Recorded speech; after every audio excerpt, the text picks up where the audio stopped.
ورحي ميازيا ዕለት ሓደ ሚያዝያ በስመ አብ ወወልድ ወመንፈስ ቅዱስ አሃዱ አምላክ። ወርሒ ሚያዝያ ቡሩኽ መዓልቱ 13 ሰዓት እዩ። ካብኡ ድማ እናወሰኸ ይኸይድ። ዕለት ሓደ ሚያዝያ በዛ ዕለት እዚኣ ቅዱስ አቦ አባ ስልዋኖስ አዕረፈ። እዚ ብፁዕ እዚ ብንእስነቱ ኣብ ገዳም አስቄጥስ ብቅዱስ አባ መቃርስ መንኮሰ። ኣብ ኩሉ ፀቢብ መገዲ ከዓ ተጋደለ። ብጾም ብጸሎት ብትሕትና ብፍጹም ፍቕሪ ብትግሃት ተጸሚዱ ድማ ዓብይ አቦ ኾነ። እግዚአብሔር ከዓ መለኮታዊ ራእያት ይገልጸሉ ነበረ። መንክራታዊ ዝኾነ ተግባራት እውን ነገሮ። ንሱ ከዓ ከምዚ እዩ። ሓደ መዓልቲ ልቡ ተመስጠ። ብገጹ ናብ ምድሪ ወዲቑ ከዓ ነዊሕ ሰዓታት ጸኒሑ ርእሱ አልዓለ ማለት ቅር በለ። እቶም ኣብኡ ዝነበሩ ኣሕዋት ከዓ እቲ ዝረአዮ ወይ እቲ ዝኾኖ እንታይ ኮንካ ኢኻ ኢሎም ሓተትዎ። ንሱ ግና ክነግሮም ኣይደለየን። ግና ስቕ ኢሉ መሪር ብኽያት በኸየ።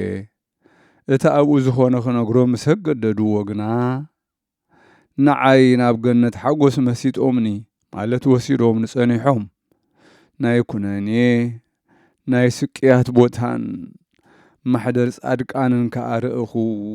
መሊሰ ድማ ንብዙሓት መነኮሳት ናብ ገሃነመ እሳት ክወስድዎም ከለዉ ንብዙሓት ምእመናን ድማ ናብ መንግሥተ ሰማያት ክወስድዎም ከለዉ ረኣኽዎም።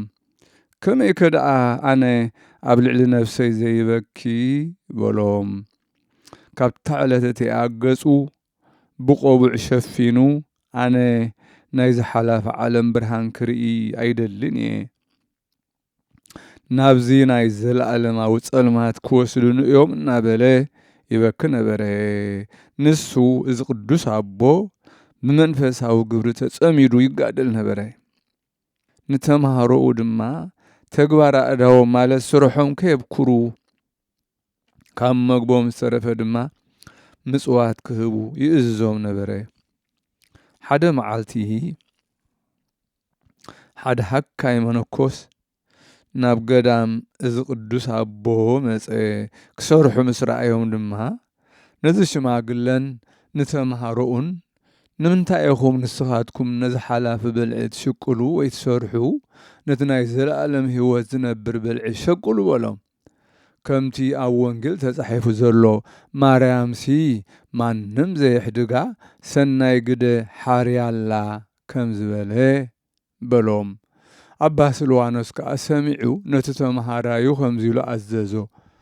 ነዚ ሓው ዝንበብ መጽሓፍ ሂብካ ኣብቲ መቐበላ ጋይሽ ኣእትዎ። ኣብኡ ዝኾነ ዝብላዕ ኣይትግደፍ፣ እቲ ማዕጾ ዓጺኻ ግደፎ በሎም እሞ እቲ ተምሃራይ ድማ ከምቲ ሽማግለ ዝኣዘዞ ገበረ። ግዜ ተስኣቱ ሰዓት ማለት ግዜ መግቢ ምስ ኣኸለ እቲ ሽማግለ ምስ ተምሃሮኡ ተኣከቡ እሞ ጸሎቶም ጸልዮም መግቦም በልዑ። ነቲ ፈላሲ ግና ኣይጸውዕዎን። ሰዓት ድራር ምስ ሓለፈ ንደገ ገጹ እናጠመተ ክጽውዕዎ ይጽበ ነበረ። ዝመጾ ምስ ሰኣነ ጥሜት ምስ በርትዖ ግና ካብ በዓቲ ወፂኡ ናብ ኣባ ስልዋኖስ ከደ። ኦ ኣቦየ እዞም ማሕበር እዞም ኣሕዋት ተደሪሮም ዶ ኢሉ ሓተቶ።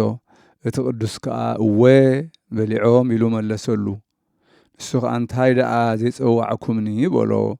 እቲ ቅዱስ ከዓ ንስኻስ መንፈሳዊ ሰብ ኢኻ፣ ስጋዊ ብልዒ ኣይትደልን ኢኻ ኢልና፣ ንሕና ግና ስጋውያን ኢና፣ ንስጋዊ ብልዒ ኢና ንግዛእ። ብዛዕባ እዚ ኢና ከዓ ተግባር ኣእዳውና ስራሕና ዘይነቋርጽ በሎ። ሽዑት መነኮስ ብቓሉ ከም ዝበደለ ፈለጠ። ነዚ ቅዱስ አቦ ከዓ ሰገደሉ እሞ ኣቦየ ኣነ በድልየ ይቕረ በለለይ ከዓ በሎ። አባ ስልዋኖስ ከዓ ገሰጾ። ከምቲ ማርታ ዝሰርሓቶ ንስራሕ፣ ማርታ ከዓ ካብ ማርያም ተመስጊና እያ በሎ። እቲ መነኮስ ከዓ ብትምህርቲ ናይዚ አቦ ተመኺሩ ኩሉ ግዜ ስራሕ ኣእዳው ዝሰርሕ ኮነ። ካብቲ ሰሪሑ ዘእቶ ዝሰረፉ ከዓ ንድኻታት ይምጽውት ነበረ። እዚ ኣቦ ብዛዕባ መንፈሳዊ ተጋድሎ ጥቕሚ ዘለዎም ብዙሓት ድርሳናትን ተግሳጻትን ደረሰ። ብጽቡቕ ሽምግልና መዋእሉ ምስ ፈጸመ ጐይታ ግዜ ዕረፍቱ ነገሮ። ኣብቲ ከባቢኡ ንዘለዉ መነኮሳት ጸውዖም፣ ካብኦም ተመረቐ። ኣብ ጸሎቶም ክዝክርዎ ለመኖም። ንሳቶም ከ ኣብ እግዚኣብሔር ክዝክርዎ ለመንዎ እሞ ተሰናበትዎ። ብሰላም ከዓ ዕረፈ። በረኸቱ ምሳና ይኹን ዘለዓለም ዓለም ኣሜን።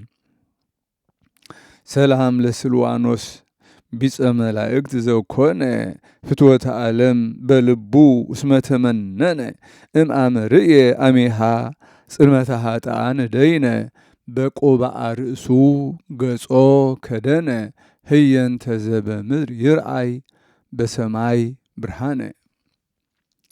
ሰላም ንስልዋኖስ ዓርኪ መላእኽቲ ዝኾነ ፍትወት ዓለም ብልቡ ዝተናዓቀ ዝተመነነ ካብ ዝረአያ ጊዜ ነታ ናይ ሓጥኣን ጸልማት ደይነ ብቆብዑ ርእሱ ገጹ ኸደነ ክንድቲ ኣብ ምድሪ ዝርእዮ ኽርኢ ናይ ሰማይ ብርሃነ። በዛ ዕለት እዚኣ ናይ ላዕላይ ግብፂ ኣዕራብ ተኣኪቦም ንገዳማት ኣስቄጥስን ንቤተ ክርስቲያን ኣባ መቃርስን ከቢቦም ኩሉ ናይቲ ኣድባራት ንዋያ ቅድሳት ማረኽዎ። እዞም መነኮሳት ከዓ ተኣኪቦም ናብ እግዚኣብሔር ክጽልዩሎም ናብቶም ቅዱሳን ኣበው ኣማለዱ። ምስጋና ንዕኡ ይኹን። ጐይታና ኢየሱስ ክርስቶስ ከዓ ነዞም ኣዕራብ ሰጎጎም፣ ሽዑ ተሰነፉ። ምስጋና ንዕኡ ይኹን።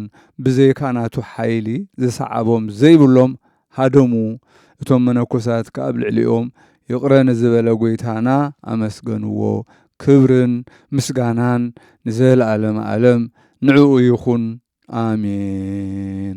ሰላም ለክሙ ለመቃርዮስ ውሉዱ በባኣስማቲክሙ ለለኣሃዱ ዘገበርክሙ ጸሎተ እንዘ ትትየለዱ ከመ በድንጋጼ አረማውያን ተሰዱ ለቤተ ክርስቲያን ቅድስት ንዋያ ዘሄዱ። ሰላም ንዓኹም ንመቃርዮስ ውሉዱ በብስምኩም ነናሓድሕዱ ጸሎት ዝገበርኩም ተኣኪብኩም ምስናይ ምስጋዱ ዓረባውያን ሰንቢዶም ሃዲሞም ተሰዱ ንቅድስት ቤተ ክርስቲያን ንብረታ ዝወሰዱ። በዛ ዕለት እዚኣ መዘከርታ ዕረፍቱ ንካህን ኣሮን ሓዊ ሙሴ ወዲ እንበረም እዩ። ኣብ መጽሓፍ ግብፃውያን ናይ ሃገር እስክንድርያ ላዕላይ ግብፂ ከም ዝተጻሕፈ ኣብ ኦሪት ዝተጻሕፈ ዝብሎ ከዓ ንሱን እስራኤል ካብ ግብፂ ምስ ወፁ ኣብ 40 ዓመት ብ50 ወርሒ ኣብ ቀዳማይ መዓልቲ ዓረፈ ይብል። እዚ ዕለት እዚ ከዓ ሓደ ነሃሰ እዩ። እዞም ኣዋርሕ ኣይሁድ ኣወድቲ ወይ ዘወርቲ እዮም። በኣና ከዓ ሓደ ሚያዝያ እዩ። እዚ ጻድቕ እዚ ሓዊ ነቢይ ሙሴ ርእሲ ነቢያት ከምኡውን ሓዊ ነቢይት ማርያም እዩ።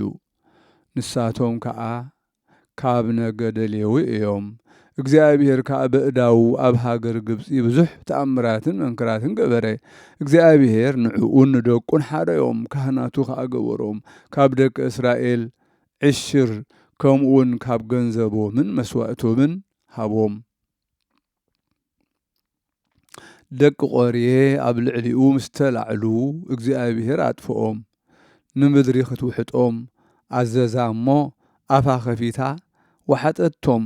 ብሰናይ ኣገልግሎት ንእግዚአብሔር ባሃበሎ ሕጊ ኦሪትን ሓለወ። ናብ ልዑል እግዚአብሔር ከዓ ገዓዘ። ምስጋና ንልዑል ኣምላኽና ይኹን። ጸሎትን በረኸት ኣምላኹን ምሳና ይኹን ንዘለዓለመ ዓለም ኣሜን።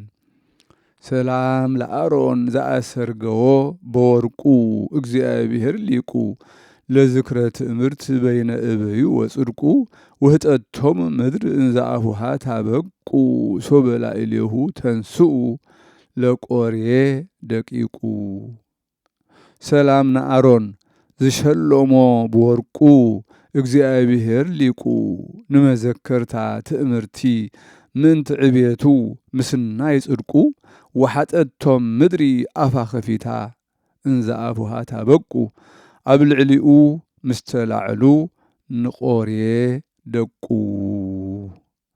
በዛ ዕለት እዚኣ ቅድስት መጥሮንያ عرفت ከምኡውን መዘከርታ ዮስጦስ ምስ ሰበይቱ ምስ ኣበከረዙን ሰማዕትነት ተቐበለሉ ዕለት እዩ። በረኸቶም ምሳና ይኹን ንዘለዓለም ዓለም ኣሜን።